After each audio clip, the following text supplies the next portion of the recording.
Welcome back to our channel. నేనైతే పెద్దమ్మ వాళ్ళ ఇంటికి ఫంక్షన్ ఉందని వెళ్ళిన దావత్కు. అక్కడ మేకను కోసిండ్రు. మేకను కోసి మటన్ అంతా క్లీన్ చేసేస్తున్నారు. అంత లోపల మేము వంటకు రెడీ చేసి పెట్టేసుకున్నామని ఆయిల్ పొయ్యి ముట్టించినాం. గ్యాస్ మీద పెద్ద బొగాన్ పెట్టి ఆయిల్ వేసేసుకున్నాము. స్పైసీ మసాలాలన్నీ వేసేసుకుంటున్నాం. బిర్యానీ ఆకు, లవంగాలు, విలాచీలు, దాల్చిన చెక్క, స్టార్ పువ్వు, స్టోన్ ఫ్లవర్ అన్నీ వేసేసుకున్నాము. అన్నీ వేసినాక ఇంకా నెక్స్ట్ పచ్చిమిర్చి, ఉల్లిగడ్డ గిట్ట వేసేసుకున్నాము.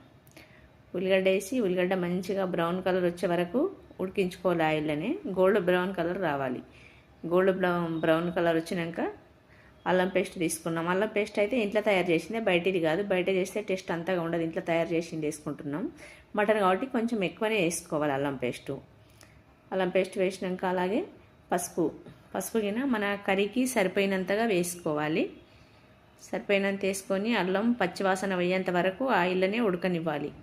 మంచిగా అట్లా కలుపుతూ అడుగంటకుండా కలుపుకొని మటన్ ఫస్ట్ అయితే క్లీన్ చేసి పెట్టుకున్నాము. మళ్ళీ ఒకసారి కడిగితే బాగుంటుందని మళ్ళీ కడుగుతున్నది.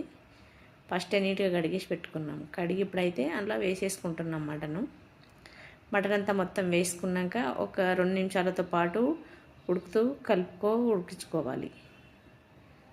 ఉడికేటప్పుడు అలాగే కారం పొడి అయితే సరిపోయినంత వేసుకుంటున్నాం మేము. సాల్టు, కారం మన కర్రీని ఎంత చేస్తామో దాన్ని బట్టి వేసుకోవాలి.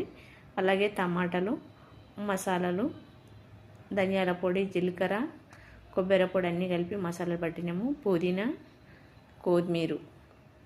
కర్రీ అయితే రెడీ అయిపోయింది. ఉడికేటప్పుడు ఉడికే టైంలో లాస్ట్ దించేసుకునే టైంలో కొత్తిమీర వేసేసుకుంటున్నాం. మసాలాలు అన్నీ వేసినాం కదా, ఒకసారి రెడీ అయిపోయింది కర్రీ అయితే.